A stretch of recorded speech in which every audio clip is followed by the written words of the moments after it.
Nous bénissons le Seigneur pour l'opportunité qu'il nous accorde de partager sa parole. C'est comme j'avais dit, nous parlerons de l'arbre de la connaissance du bien et du mal.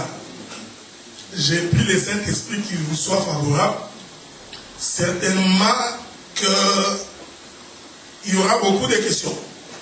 C'est pourquoi il faudrait d'entrée de jeu que je précise quelque chose. Je voudrais d'abord que vous compreniez que le livre de Genèse est une prophétie. La création est un prophète. Ça, c'est très très important. Parce que la lecture que nous ferons de l'arbre de la connaissance du bien et du mal sera une lecture prophétique. Il ne s'agit pas d'une chronologie historique. C'est pourquoi, dans la marche que nous ferons pour comprendre l'arbre de la connaissance du bien et du mal, j'ai pris le Saint-Esprit qui nous ouvre l'intelligence. Je ne crois pas, certainement, détenir toute la vérité sur cette question. Mais avec la petite grâce que Dieu m'a accordée, je voudrais apporter sur la place publique la compréhension de ce qu'on appelle l'arbre de la connaissance du bien et du mal. Parce que beaucoup de gens disent qu'il s'agit d'un arbre avec un fruit qu'Ève a cueilli, qu'il a mangé, et ensuite il a donné à Adam. Adam ensuite a mangé. Ah, je suis allé consulter les botanistes pour qu'ils me disent il s'agissait de quel arbre. En tout cas, parce que si cet arbre-là existe physiquement, alors il faut que nous retrouvions cet arbre, frère. C'est ici que nous sommes en train de vous amener à comprendre que quand Dieu parle de cet arbre, nous sommes certifiés qu'il doit y avoir une pensée prophétique liée à cela. Or, l'écriture s'interprétant par l'écriture, nous allons marcher. Nous n'allons pas sortir des Écritures pour aller trouver est-ce qu'il s'agit d'une pomme. Vous comprenez? Nos bien-aimés frères des témoins de Jéhovah, ils font des dessins d'un pommier avec des pommes pour nous dire que c'est ça le fruit. Est-ce que vous comprenez? Jérémie chapitre 3. Jérémie chapitre 3. Je lirai le verset 6.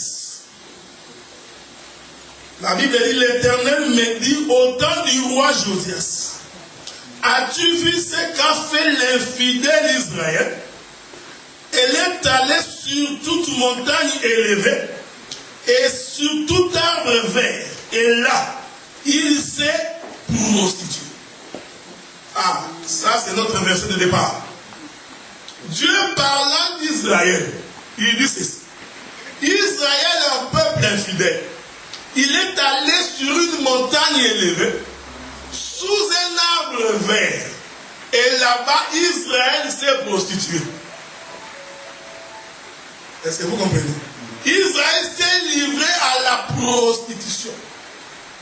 Il a fait ça où? Sous un arbre vert.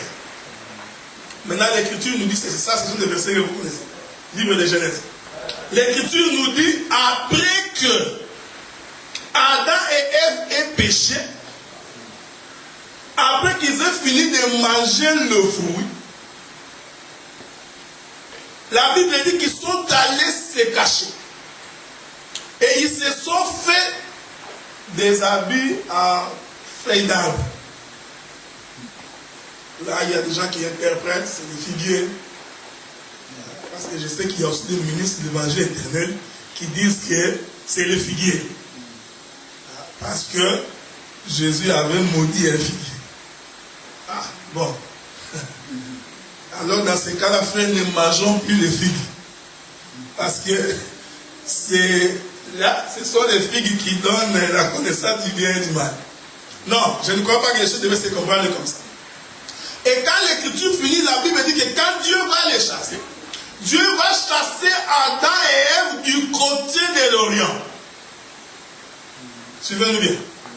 Or, quand Adam et Ève se retrouvent du côté de l'Orient, c'est-à-dire que l'arbre de la connaissance du bien et du mal est resté du côté de l'Occident.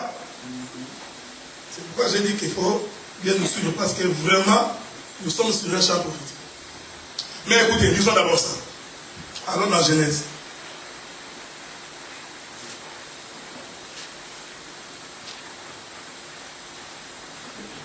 Quand vous prenez Genèse,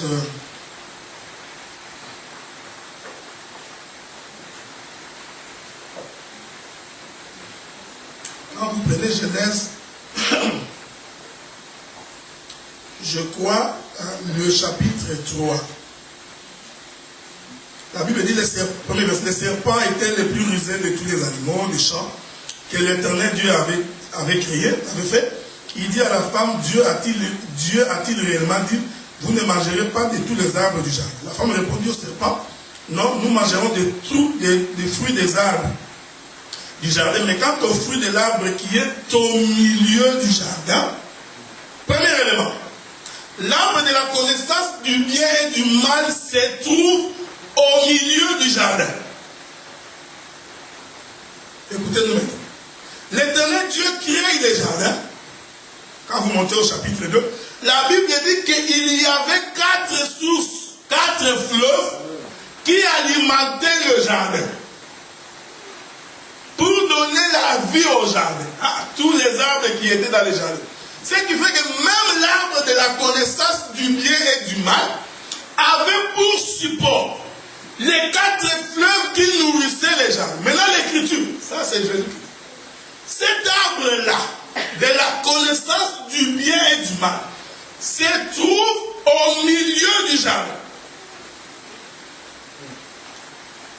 Bon, Jérémie 3, 6 nous dit, Israël est allé à la montagne élevée, sous un arbre vert, et c'est là qu'il s'est prostitué. Nous avons dit, il y a quelques détails ici, qu'au sommet de la montagne, il ne peut y avoir qu'un seul point.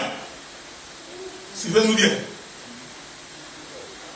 Parce que dans la marche que nous allons faire, on va essayer d'expliquer que l'arbre de la connaissance du bien et du mal, c'est Christ.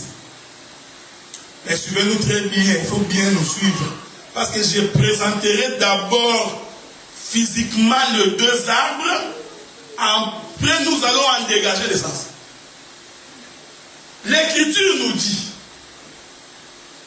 que l'arbre de la connaissance du bien et du mal se trouve au milieu du jardin. Oh, remarquez, quand Dieu chasse Adam et Ève, quand vous lisez avant, vous n'allez voir nulle part où Dieu a dit à Adam et Ève où se trouvait l'arbre de vie. Non. C'est quand ils ont péché et que Dieu les a mis dehors.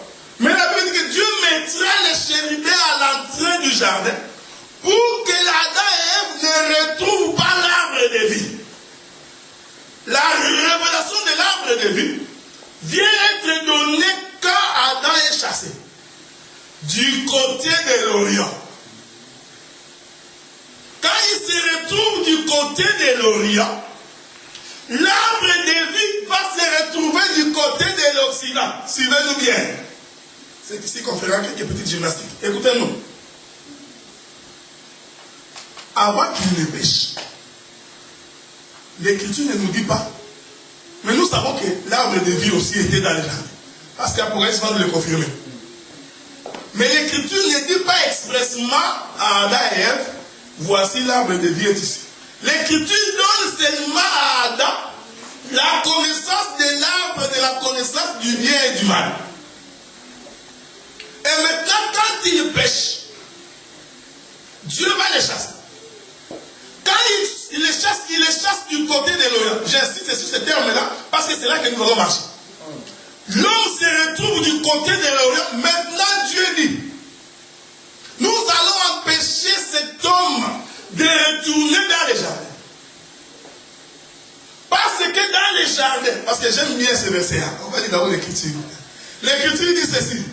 Si nous laissons cet homme rentrer et manger l'arbre de vie, il vivra éternellement. L'Écriture ne dit pas qu'il vivra éternellement dans le péché. L'Écriture dit seulement que s'il mange l'arbre de vie, il va vivre éternellement. Mais remarquez, parce qu'on fera quelques gymnastiques ici. Pourquoi quand ils ont mangé le fruit, pourquoi n'ont-ils pas directement allé prendre l'arbre de vie?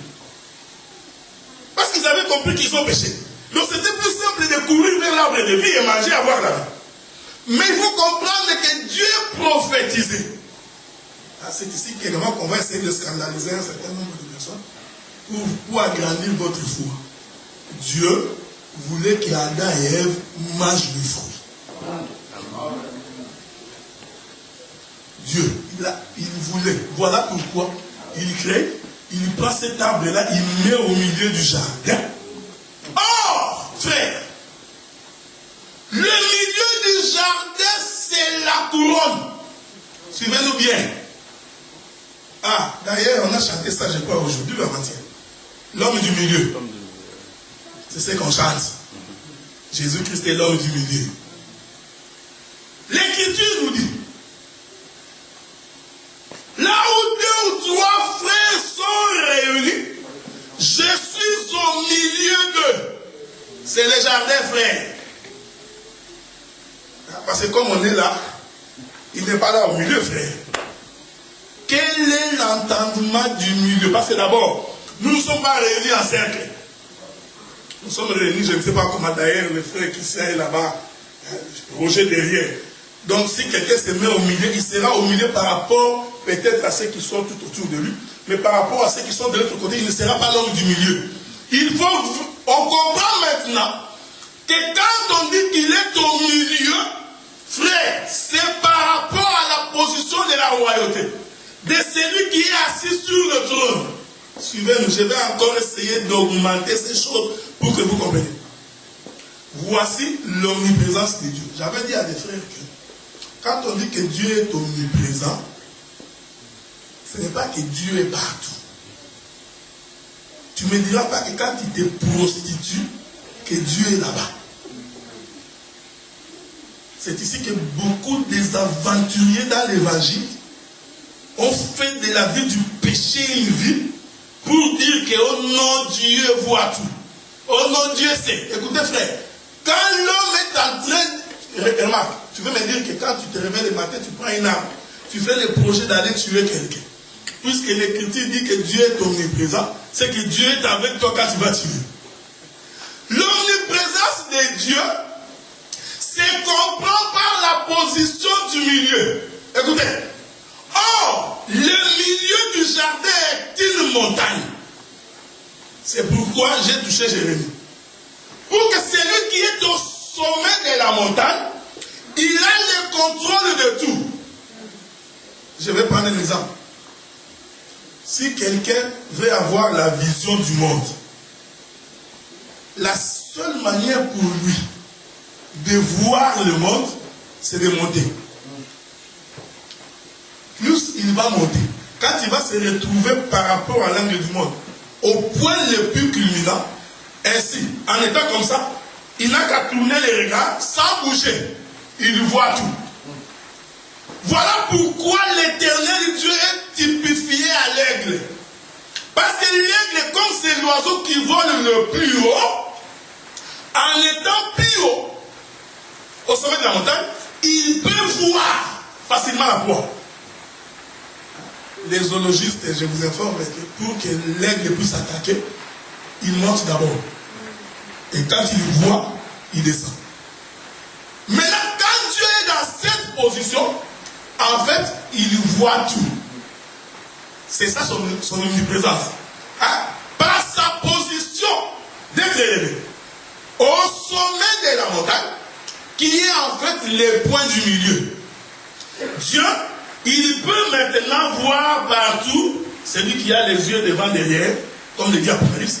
Il a le contrôle de tout. Mais quand le Saint l'invoque, il fait une descente spirituelle. C'est pourquoi même celui qui va voler, ce n'est pas que Dieu est avec lui. Dieu dans sa position, il voit. Est-ce que vous comprenez? Quand il pêche, quand tu vas pêcher, nous pouvons ne pas te voir. Tu sais pourquoi nous ne te voyons pas? Parce que nous n'avons pas la position du milieu. Or, la position du milieu, c'est la position élevée. Donc, celui qui est au milieu, il